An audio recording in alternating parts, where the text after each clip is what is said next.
मेरा नाम है सीए प्रेमगुल। जैसे आपने इस वीडियो का टाइटल देखा, how to pass chartered accountancy exam with an all India rank. जी हाँ, चार्टर्ड अकाउंटेंसी एग्जाम इंडिया का एक बहुत टफ एग्जामिनेशन है और जिसका कि पास परसेंटेज बहुत कम रहता है और सिर्फ डिजर्विंग कैंडिडेट्स ही इस चार्टर्ड अकाउंटेंसी परीक्षा को पास करके इंडिया में चार्टर्ड अकाउंटेंट्स बन पाते हैं। तो जहां ये सबसे डिफिकल्ट एग्जाम है, वहां मैं आपसे बात कर रहा हूं कि कैसे इसको उत्तीर्ण किया जाए, कैसे उसको पास किया जाए और पास होने के साथ साथ आप कैसे इसमें ऑल इंडिया रैंक भी ला सकते हैं। तो सबसे पहले मैं आपको यह बता दूं, मैं आपसे ऑल इंडिया रैंक की बात क्यों कर रहा हूं। तो उसके लिए मैं आपको ले चलता हूं सन 2002 में और आपको मैं बताता हूं कि सन 2002 के मई फाइनल एग्जाम्स में मेरी ऑल इंडिया में 12th रैंक आई थी। और यहां पे ये देखिए, इसका सर्टिफिकेट है जिसमें जो कि रैंकर सर्टिफिकेट होता है, हर रैंकर को दिया जाता है। और आपके मन में यह सर्टिफिकेट देख के या यह बात देख के कि इनकी ऑल इंडिया रैंक आई है, आपके मन में यह ख्याल आया होगा कि मस्ट बी बॉर्न इंटेलिजेंट। और मैं आपको यह बता दूं कि मैं बहुत एवरेज स्टूडेंट था और एवरेज स्टूडेंट के तहत ही मैंने चार्टर्ड अकाउंटेंसी एग्जाम पास किया और इंडिया में रैंक भी लेके आया। शुरुआत से बात करते हैं। जहां तक मैंने कहा मैं एवरेज स्टूडेंट हूं, मैं आपको यहाँ पे अपनी मार्कशीट दिखा देता हूं 11th की, जब मैं फर्स्ट टाइम अकाउंट्स पढ़ा था, फर्स्ट टाइम अकाउंट से मेरा पाला पड़ा था। जिस तरह का आप मार्कशीट में देखेंगे, यहाँ पे मेरे अकाउंट्स में बहुत अच्छे मार्क्स नहीं आए और मैं बहुत एवरेज स्टूडेंट था। यहाँ पे देखिए मेरे किसी टाइम 50% है, किसी टाइम 60%, किसी टाइम 65-67% है। तो मैं बहुत एवरेज स्टूडेंट था और एवरेज स्टूडेंट से कैसे मैं रैंक लेके आया, मैं आपको यहाँ पे प्रैक्टिकल टिप्स दूंगा। और मुझे लगता है ये प्रैक्टिकल टिप्स अगर आप फॉलो करेंगे तो आप भी चार्टर्ड अकाउंटेंसी फर्स्ट अटेम्प्ट में पास करेंगे और आपकी भी चार्टर्ड अकाउंटेंसी में रैंक आएगी। कुछ बताने से पहले मैं आपको कुछ फोटोज दिखा देता हूं। यहाँ पे president's institute of chartered accountants मुझे बेस्ट स्टूडेंट अवार्ड दे रहे हैं, मेडल से नवाज रहे हैं और इसके अलावा कुछ और मुझे प्राइजेस मिल रहे हैं यहाँ इंस्टीट्यूट ऑफ चार्टर्ड अकाउंटेंट से। बिकॉज ऑफ रैंक मुझे बेस्ट स्टूडेंट अवार्ड मिल रहा है। तो ये सफर कैसे मैंने तय किया from an average student to a rank holder, उसके बारे में मैं आपको बताता हूं। पर अगर आप इस चैनल पर नए आए तो जल्दी से ये चैनल सब्सक्राइब कर दीजिए, जिस तरीके से ऐसी और महत्वपूर्ण जानकारी आपको मिलती रहे। तो मैं आपको इस वीडियो से 5 टिप्स दूंगा जिससे आप एक एवरेज स्टूडेंट से एक चार्टर्ड अकाउंटेंसी परीक्षा तो पास पढ़ेंगे पर आपकी रैंक भी आ जाएगी। और ये वीडियो पूरा एंड तक देखिए, जिस तरीके से आपको पूरी जानकारी मिल सके कि आप कैसे चार्टर्ड अकाउंटेंसी विद रैंक पास कर सकते। तो कुछ भी बताने से पहले मैं आपको अपनी लाइफ का एक मंत्र बता दूं कि there are no shortcuts in life. मैं लाइफ में एक अप्रोच फॉलो करता हूं for success in life. 99% is perspiration and 1% is inspiration. तो आपको लाइफ में इंस्पिरेशन देने के लिए बहुत लोग मिल जाएंगे, पर आपको मेहनत और पसीना खुद का बहाना पड़ता है, तभी वो 99% पर्सपिरेशन आता है जो आपके सक्सेस का मूल मंत्र है। मेरी लाइफ की शुरू से ये थिंकिंग रही है कि अगर कोई किसी चीज को कोई प्राप्त कर सकता है तो उसको हम क्यों नहीं प्राप्त कर सकते हैं। सामने वाले ने अगर लगन से मेहनत से किसी चीज को प्राप्त किया तो हम क्यों नहीं उसको प्राप्त कर सकते हैं। उसेन बोल्ट ने वर्ल्ड रिकॉर्ड कायम किया अपनी मेहनत से। एडमंड हिलरी ने भी माउंट एवरेस्ट जैसा विशाल पर्वत अपनी मेहनत, अपनी सूझबूझ, अपनी सोच से तय किया। इसी तरीके से छोटे छोटे शहरों से, चाहे मैरी कॉम हो, चाहे द्युति चंद हो, चाहे धोनी हो, चाहे विराट कोहली हो, अपना मुकाम हासिल किया सिर्फ अपनी मेहनत, लगन और अपने मन में विश्वास से। तो अगर मन में विश्वास हो, लगन हो, तो हम हर चीज प्राप्त कर सकते हैं। मेरा ये शुरू से ही मानना रहा है। मैं ये मानता हूं कि अगर आपको किसी चीज में इंटरेस्ट है और आप उसको में लगन से काम करें तो आप उस चीज को प्राप्त कर सकते हैं और लाइफ में आप कुछ भी कर सकते हैं और लाइफ में कुछ भी हो सकता है। जी हाँ, लाइफ में कुछ भी हो सकता है। तो चलिए अब मैं आपको 5 टिप्स देता हूं अपने स्टूडेंट टाइम से कि मैंने ऐसी 5 चीजें क्या करी थी जिससे मेरी ऑल इंडिया रैंक आई और कैसे मैं एक एवरेज स्टूडेंट से एक टॉप स्कोरर, एक रैंक होल्डर बना। तो सबसे पहली टिप जो कि चार्टर्ड अकाउंटेंसी में बिल्कुल मूल मंत्र है, जो आपको फॉलो ही करनी है अगर आप चार्टर्ड अकाउंटेंसी परीक्षा पास करना चाहते हैं फ्लाइंग कलर से, वह है focus and determination. Without focus, without determination आप चार्टर्ड अकाउंटेंसी की परीक्षा नहीं पास कर सकते। एक कहावत है जो मुझे बहुत अच्छी लगती है, When the going gets tough, the tough gets going। अगर सीए जैसी कठिन परीक्षा आपको पास करनी है तो आपको अपने आप को मेंटली बहुत स्ट्रांग रखना पड़ेगा, आपको अपने आप को बहुत फोकस रखना पड़ेगा, आपको अपने आप को बहुत डिटरमाइंड रखना पड़ेगा। आपको अपने अंदर एक आग जलानी होगी, एक फायर इग्नाइट करनी होगी कि मुझे हर हालत में सीए की परीक्षा पास करनी है। आपके मन में एक दृढ़ निश्चय होना चाहिए कि आपको सीए की परीक्षा पास करनी ही है। आपको हर हालत में सीए की परीक्षा उत्तीर्ण करनी है। अगर कहीं पे भी कोई शंका आई मन में कि मैं सीए की परीक्षा पास नहीं कर पाऊंगा, तो अनफॉर्चुनेटली आपको सीए की परीक्षा में काफी कठिनाई आएंगी। तो मन में बिल्कुल विश्वास रखिएगा कि आपको सीए की परीक्षा पास कर सकते हैं, चाहे आप किस भी लेवल के स्टूडेंट हो, चाहे हो, बट आपके मन में विश्वास होना बहुत बड़ी चीज है कि मैं सीए उत्तीर्ण कर सकता। इसके अलावा लाइफ में आपके पास कोई ऑल्टरनेट नहीं होना चाहिए। CA should be life and death for you. अगर आपने लाइफ में ये मन में धारण किया कि अगर मैं सीए नहीं कर पाया तो मैं कुछ और कर लूंगा, तो अनफॉर्चुनेटली मैं आपको फिर बोलता हूं, आप सीए नहीं कर पाएंगे। कोई भी सीए का सब्स्टिट्यूट अपने मन में मत रखिए, एक सिर्फ सीए की तरफ ही आप ध्यान दीजिए। जिस तरीके से अर्जुन जी ने मछली की आंख को देखा था निशाना लगाते वक्त, वैसे ही आपको दृढ़ निश्चय, फोकस्ड डिटर्मिनेशन से आपको भी मछली की आंख की तरह अपने को सीए बनता हुआ देखना है। और यही सीए, यही निश्चय, यही गोल आपको सीए में उत्तीर्ण कराएगा और आपको मेंटली बहुत टफ करेगा। जब आप सीए कर रहे हैं तब एक बात का ध्यान रखिएगा कि म्यूजिक, फ्रेंड्स, रिश्तेदार, क्रिकेट, स्पोर्ट्स, मूवीज, ये सब लाइफ का अभिन्न पार्ट है। स्ट्रेस जब भी होता है तब यही चीजें हेल्प करती हैं, बट इनको थोड़ा कम कर दीजिएगा। दोस्ती यारी को थोड़ा कम कर दीजिएगा। जैसे कॉलेज लाइफ में हम लोग यूजुअली फ्रेंड्स के साथ घूमते फिरते हैं, तो आपको सीए करते समय थोड़ा ये अपने 3 साल 4 साल जब जो भी पीरियड में आप सीए कर रहे हैं, इनका थोड़ा कम कर दीजिएगा। मैं आपको यह बता देता हूं कि जो सीए करने के बाद आपके पास पूरी जिंदगी पड़ी है दोस्तों यारों के साथ घूमने फिरने के लिए, तो आप उस समय जब आप सीए कर रहे हैं तो थोड़ा इसको कम कर लीजिएगा। और मैं आपको फिर कहता हूं कि सीए करने के लिए फोकस एंड डिटर्मिनेशन सबसे बड़ा हथियार है। अगर आप फोकस्ड नहीं है, आप डिटरमाइंड नहीं है सीए बनने के लिए, तो आप सीए नहीं कर पाएंगे। और फिर अर्जुन जी ने जैसे मछली की आंख को देखा था निशाना मारते वक्त, वैसे ही आपका सिर्फ एक लक्ष्य होना चाहिए, सीए करना। और अगर ऐसा लक्ष्य आपने बना लिया तो आप जरूर सीए बन जाएंगे, और वो भी फ्लाइंग कलर से रैंक के साथ। सेकंड जो मैं आपको टिप देना चाहूंगा सीए रैंक लाने के लिए और सीए पास करने के लिए, वो है हार्ड वर्क एंड डिसिप्लिन। जी हां, जिस तरह मैंने शुरुआत में कहा था, सीए बनने के लिए मेरा मंत्र है 99% पर्सपिरेशन एंड 1% इंस्पिरेशन। तो आपको बहुत हार्ड वर्क करना पड़ेगा सीए बनने के लिए।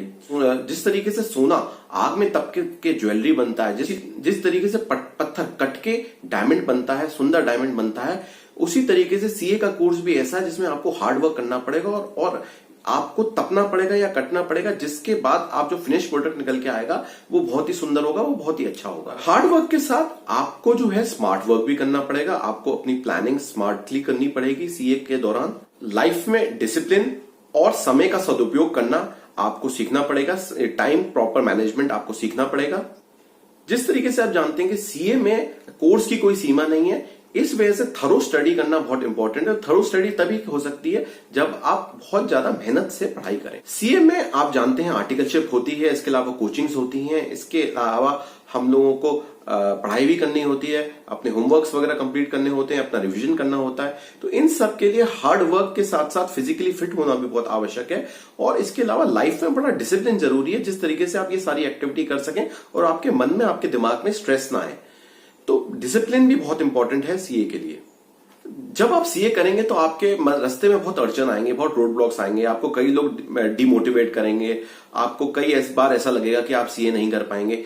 इस समय सिर्फ आपका हार्डवर्क और आपकी मेंटल फिटनेस, आपकी मेंटल एप्टीट्यूड, आपकी मेंटल टफनेस ही आपको हेल्प करेगी इन सारी अड़चनों से निकलने के लिए। तो अपने अंदर एक कल्चर लेके आइएगा कि आप हार्ड वर्किंग हैं, आप फिजिकली फिट हैं, आप मेंटली फिट हैं, और इसके साथ साथ आप डिसिप्लिन्ड हैं। ये समझ के चलिए कि सीए करना is not easy and CA is one of the toughest course.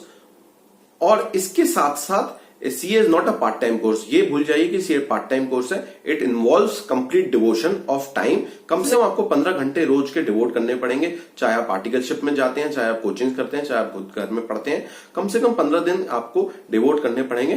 तो आप पहले दिन ही मन बना के चलिएगा कि विदाउट हार्डवर्क एंड डिसिप्लिन आप सीए के कोर्स को नहीं कंप्लीट कर सकते हैं। वो कहते हैं ना, ये बात समझ लीजिए, सीए नहीं है आसान, आग का दरिया है और डूब के जाना है। बस दिल में हो विश्वास, मन में हो निष्ठा और बाजुओं में हो हिम्मत, बस फिर तो सीए बन के ही दिखलाना है। तो मैं आपको फिर कहूंगा कि सीए बनने के लिए हार्डवर्क और डिसिप्लिन बहुत इंपॉर्टेंट है।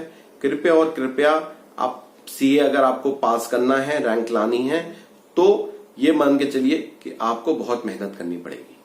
थर्ड पॉइंट जो मैं आपके सामने रखूंगा वह है articleship practical training and regular subject updates. शायद इस मामले में कई लोग मुझसे डिफर करें, बट मेरा स्ट्रांगली मानना है कि डमी के साथ लोग आप सीए पास तो कर सकते हैं, बट डमी के साथ आपको रैंक लाना थोड़ा मुश्किल हो जाएगा। और इसी के साथ जो आप फिनिश प्रोडक्ट निकल के आएगा डमी ट्रेनिंग के साथ, वह उसमें इतनी चमक नहीं होगी। तो हर किसी का अपना मानना, मेरा ये मानना है कि आर्टिकलशिप बहुत जरूरी है।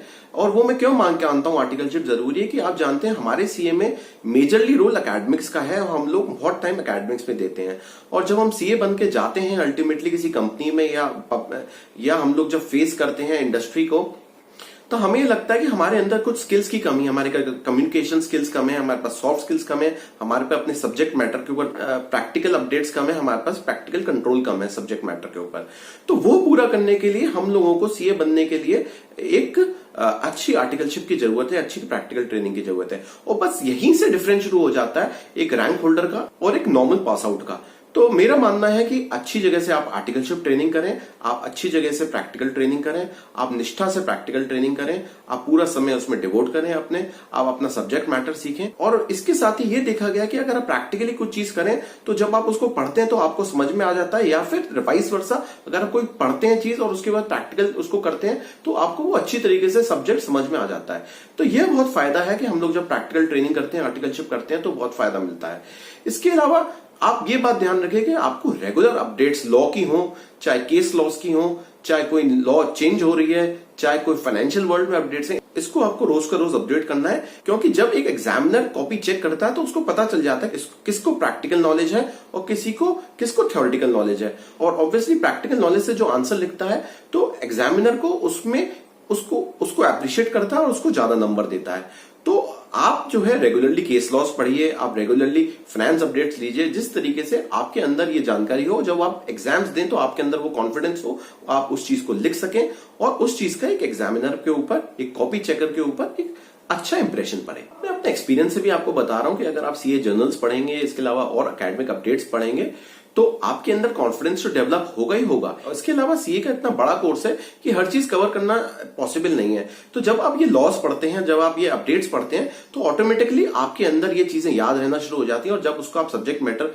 पढ़ते हैं तो आपको बहुत इजीली याद हो जाता है और इजीली उसको अप्रहेंड कर सकते हैं। और आपकी अगर कोई चीज प्रिपरेशन से रह भी जाए तो ये सारे अपडेट्स आपको at the time of examination बहुत हेल्प करते हैं।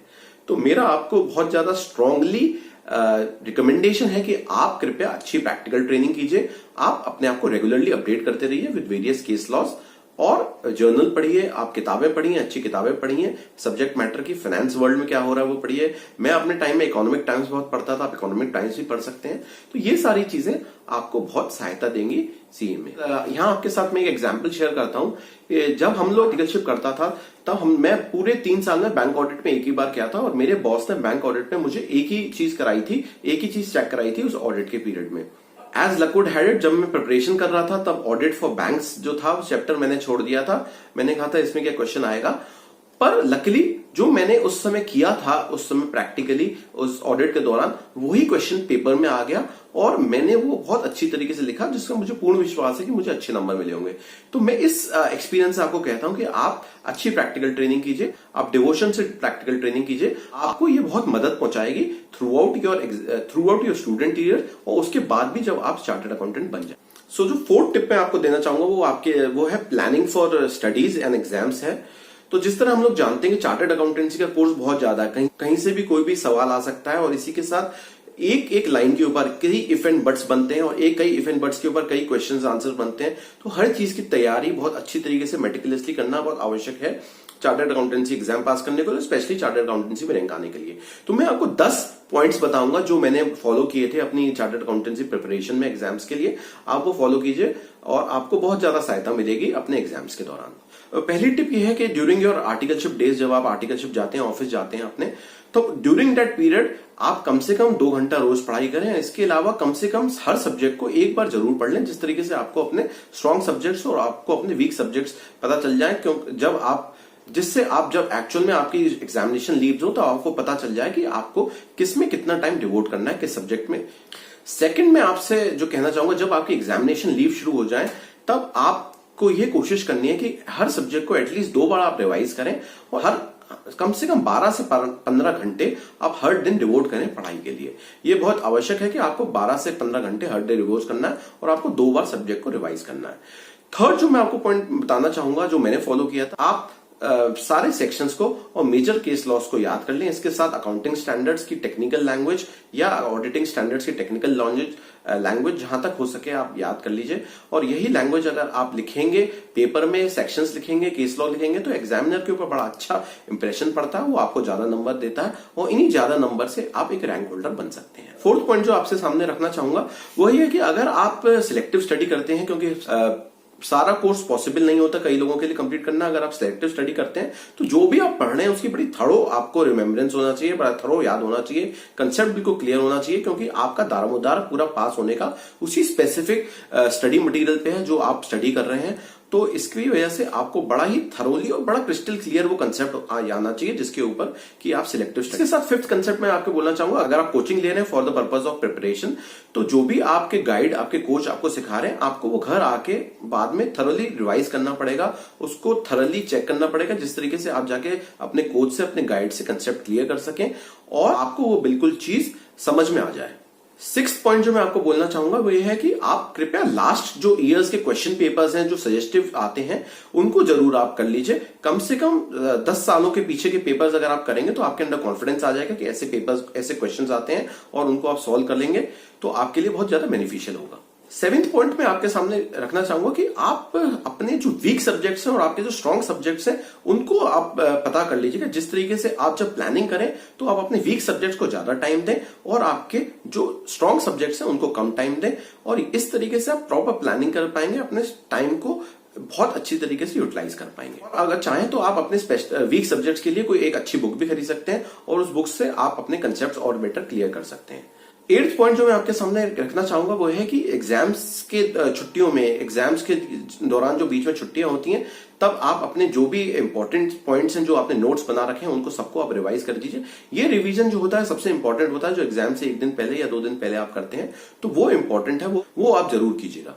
9th पॉइंट जो मैं आपके सामने रखना चाहूंगा कि जब आप एग्जाम्स दें, जब आप पेपर लिखें तो बड़ा नीट लिखिएगा, अच्छी राइटिंग में लिखिएगा, अपने टाइम को प्रॉपर्ली मैनेज कीजिएगा, जितने हो सके सेक्शंस लिखिएगा, जितने हो सके केस लॉज लिखिएगा, और जो आपके स्ट्रॉन्ग क्वेश्चंस हैं जिनको आप जानते हैं वो पहले कीजिएगा, और जो उनको आपको बहुत ज्यादा कॉन्फिडेंट नहीं है क्वेश्चंस को, उनको बाद में कीजिएगा। 10th पॉइंट जो मैं आपके सामने रखना चाहूंगा वो यह है कि आप जो एग्जाम से पहले वाली रात है बहुत अच्छी तरीके से सोइएगा। अगर ड्यूरिंग प्रिपरेशन आपको कुछ स्ट्रेस हो तो आप जरूर अपने फ्रेंड से बात कर सकते हैं, आपके मेंटर से बात कर सकते हैं, अपनी फैमिली से बात कर सकते हैं। एग्जाम्स के दौरान या एग्जाम्स की प्रिपरेशन के दौरान कृपया कोई स्ट्रेस न लीजिए, मेंटली आप स्ट्रांग रहिए। अगर कोई भी प्रॉब्लम हो तो आपके लिए हेल्प हमेशा उपलब्ध हो जाएगी। तो कृपया आप एग्जाम से रिलेटेड कोई भी स्ट्रेस ना लें। 5th पॉइंट जो मैं आपके सामने रखना चाहूंगा, बड़ा ही मेरे को ये दिल पे अजीज है पॉइंट, जो मैंने प्रिपरेशन के दौरान सीखा, जाना और अपनी जीवन में देखा। एग्जाम पास करने के लिए और सीए में रैंक लाने के लिए आपको चाहिए लक। जी हाँ, लक चाहिए। अब लक कैसे चाहिए और आप कहेंगे लक तो ऑटोमेटिकली गॉड गिवन होती है, इसमें हम क्या कर सकते हैं? तो इसके लिए मैं आपसे कहूंगा कि मैंने सीए की अपनी स्टडीज के दौरान अपने एक्चुअल एक्सपीरियंस लिया या फिर अपने जीवन काल के दौरान एक्सपीरियंस लिया कि लक भी बनाई जा सकती है। जी हाँ, मेहनत से लक बन सकती है। अगर आप सिंसियरली मेहनत करते हैं और अच्छी दिशा में करते हैं तो लक बन सकती है। अब मैं इसका एग्जांपल आपको देता हूं कि जिस तरह मैंने आपको बताया कि साहब मैंने अपने आर्टिकलशिप के दौरान सिर्फ एक ही बार बैंक ऑडिट किया और वही क्वेश्चन पेपर में आ गया। इसी बार एक और मैं आपको देता हूं एग्जाम्पल। एक सब्जेक्ट था मेरे फाइनल के एग्जाम में, फाइनेंशियल मैनेजमेंट, और जब मैं वो पढ़ने गया था तब मुझे कुछ नहीं समझ में आया था। आई वाज ट्राइंग कि मैं कैसे कर पाऊंगा, मैं तो कभी सीए कर नहीं सकता, मैं फेल हो जाऊंगा। तो मुझे लगा कि नहीं, मैं इस तरीके से हार नहीं मान सकता और मुझे सीए करना ही है। तो मैंने कहा कि कौन सा ऐसा राइटर है जिसमें जो इसमें सबसे बेस्ट है और सबसे डिफिकल्ट बुक जिसकी हो। तो मैं मार्केट गया और मैंने जाके मार्केट में शॉपकीपर से पूछा कि इस सब्जेक्ट में सबसे बेस्ट बुक कौन सी है, और उन राइटर ने मुझे वो बुक रिकमेंड करी। मैं वो बुक लेके आया, मैंने उस बुक को स्टडी किया, बड़ी गहनता से, मेहनत से स्टडी किया, बड़ी हाई लेवल की बुक थी, उसको स्टडी किया। और यकीन मानिएगा, इस स्टडी करने के बाद जब मैं एग्जामिनेशन में गया, तब एग्जामिनेशन में मैंने जब क्वेश्चंस देखे तो उसमें कई क्वेश्चंस उस बुक से ही आए हुए थे, एग्जैक्टली उसी लेवल के क्वेश्चंस थे। तो जिस तरह मैंने आपको कहा कि मेहनत से लक बन सकती है, तो आप अगर मेहनत करेंगे तो लक बनेगी। और सीए में और स्पेसिफिकली रैंक लाने में लक की बहुत जरूरत है। ऐसे कई एग्जांपल्स है मेरे पास। मैं अगर आपको इनकम टैक्स की बात करूं तो मैं इनकम टैक्स में एक नया सेक्शन आया था, सेक्शन 92 ट्रांसफर प्राइसिंग का, मैंने उसको करके गया था और एग्जाम में वही क्वेश्चन आ गया। नेशंस ड्यूरिंग जब मेरे एग्जाम चल रहे थे, मेरे परिवार में कुछ परेशानी आ गई थी, but through proper guidance from God और थ्रू प्रॉपर लक मैं उन सबको पार करता गया और पेपर देता गया और मैं पास होता गया और मेरी रैंक भी आ गई। तो मैं कहूंगा लक भी बहुत इंपॉर्टेंट रोल प्ले करती है, पर लक बनाई जा सकती है। God favours somebody who is hard working, God उनको लक देते हैं। तो आप कृपया जो मैंने आपको 4 स्टेप्स बताए हैं, आप उनको थरली रिलीजियसली बिल्कुल गहनता से उनको फॉलो कीजिए और मैं आपको यकीन दिलाता